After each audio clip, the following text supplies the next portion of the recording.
guys, so on this video we're going to attack the p0760 and p0773. So whenever you get this close, that means circuit, that means connector not all the way sit, or the pins on the end of the connector, they bend or open too much and they won't make contact with the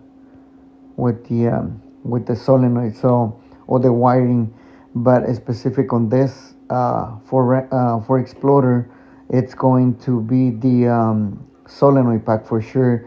So I really don't have to do too much stuff on it. Most of the time it's going to be just solenoid. So the only thing you have to check first is going to be the connector, make sure it's fine, and then if everything is fine, so you got to go through to the solenoid pack. So let's do that. All right, guys, so we're gonna start removing the bolts over here with the 8mm, and that should be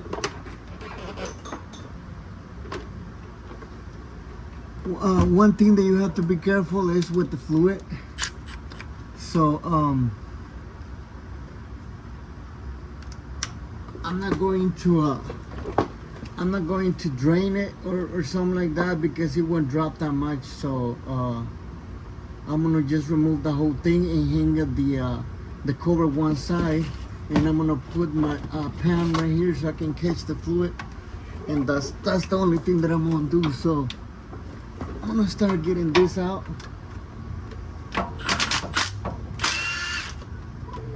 I'm gonna kick this out, and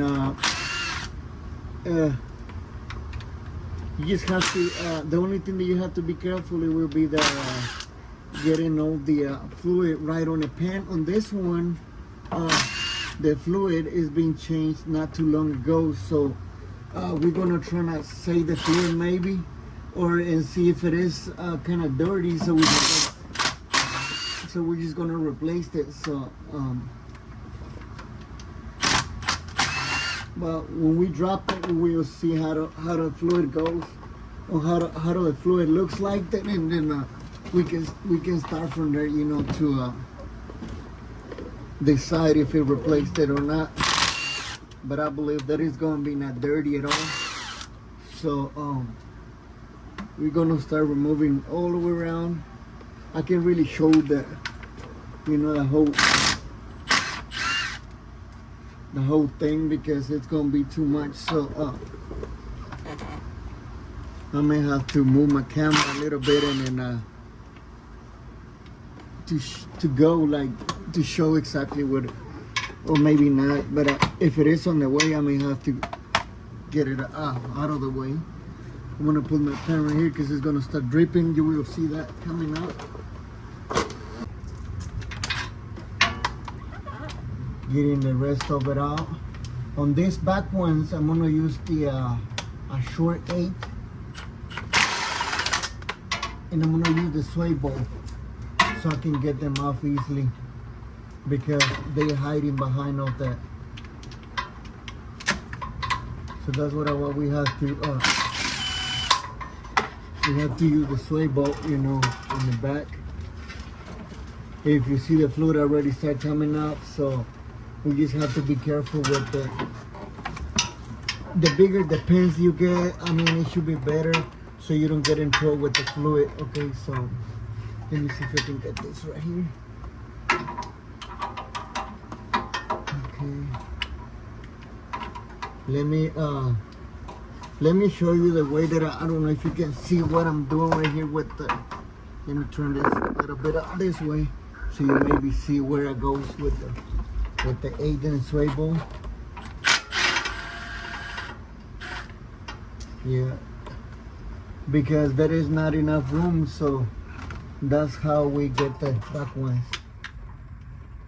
So now on this one, I'm gonna loosen a little bit, just like that, so that gives me enough room to open back this up. Camera goes back a little bit so I can catch all my fluid in here. This is dripping crazy, so I'm going to I got one, I got two left over here, I got another one left over here, I believe so. Yeah. I can't really see behind, so I'm gonna try to do my best over here. Okay.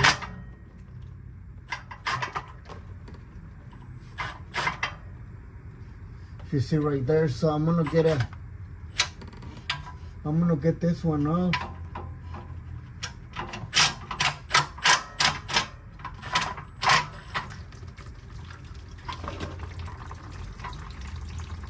You can see the fluid goes right on a pin, but I think I did it wrong.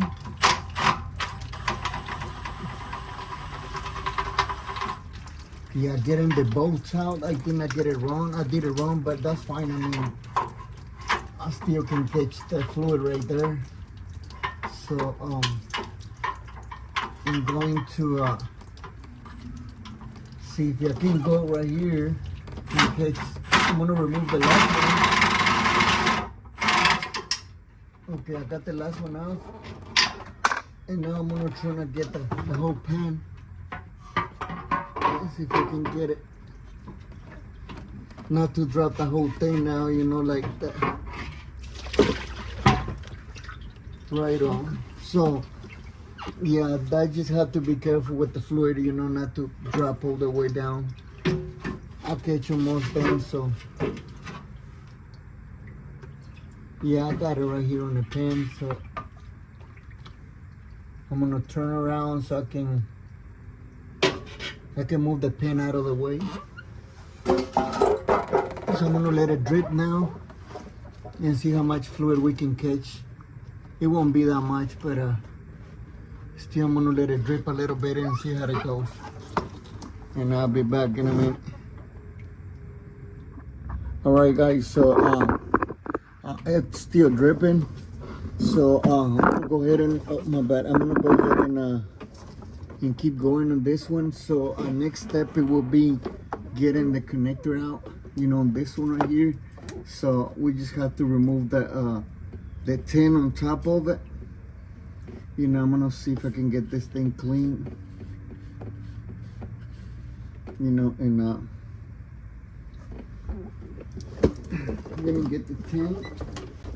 All right, so what I recommend is get a tin ratchet, you know, like this one, so you can work on it like in one time. You don't have to be let me get this gasket out of the way.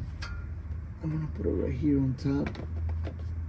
So let me see if I can get it. Yeah, so you just go right on top like that, and I start loosening up, you know, so you don't have to do too much work to get the bolt out.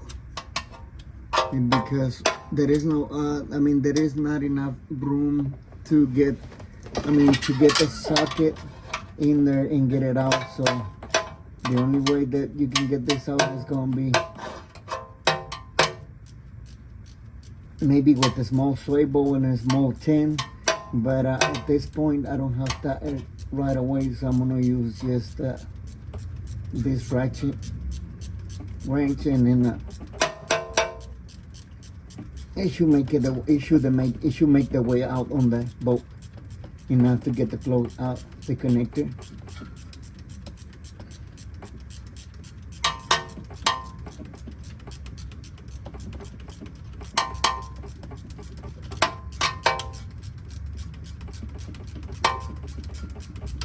It takes a little while, so okay. One thing, guys, that I already did, but before you start removing the pin and all this stuff, I think it's already late. But I'm gonna save these so you can, you know, check this connector first before start removing it. I already did, but I'm gonna put this piece right back on there when the video starts, so you can know exactly. So you can pull this red. Let me see, I don't know if you're watching it, that part right there. Okay, so you can pull this red plastic thing right here with the small flathead or with the picks, you know, get this out and check the pins. Sometimes this thing right here it gets messed up or burned out. So that's what they make it codes, you know, shift solenoids and all that stuff. So make sure this one is right and it's fine. And then if this one is good and everything, and you already did that resistance test on the shift solenoids, or did you try to activate with the scanner and it didn't work, so it's time to get these things out.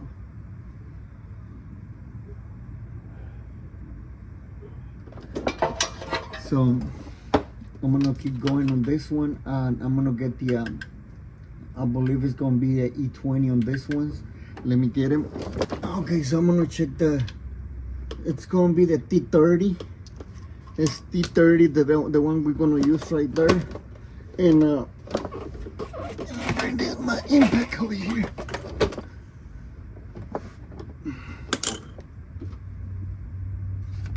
So just pay attention in the sequence, the way we because bolts, they some bolts they not the same. So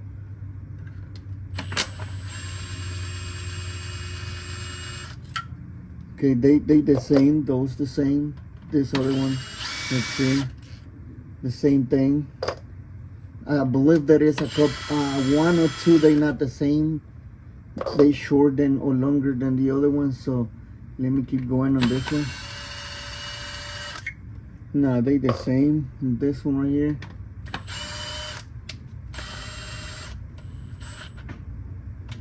I'm gonna get the other one.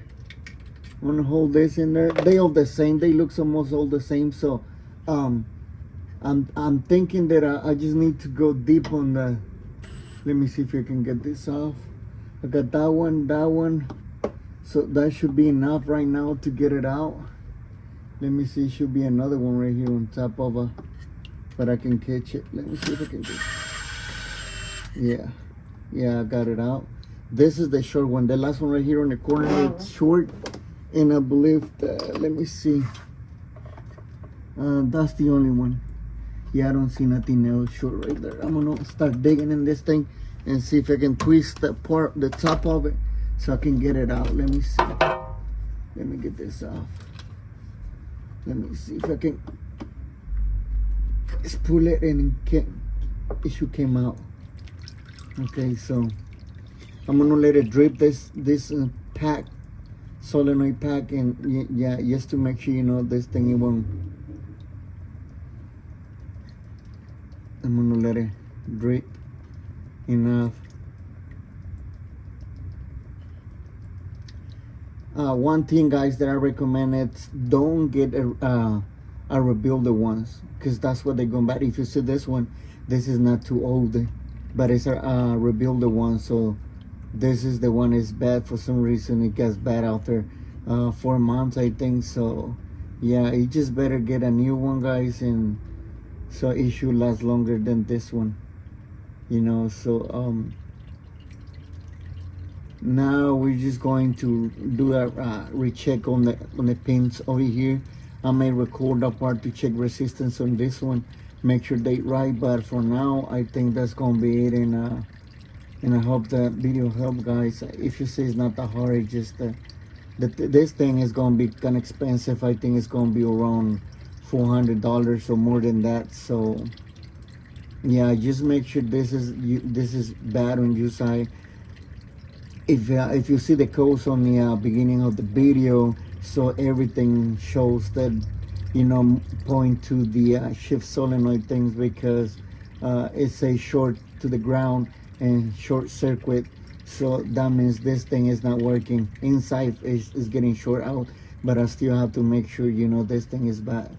So I'm gonna check the resistance on it. I already activate, but for some reason they not working the way it's supposed to. So I want to make sure it's, you know, resistance is good or something else. Okay, guys, so if you say it's not that hard, and I hope that video helps. And remember, don't waste your time, because it's too short. So I'll see you next time, guys. Peace.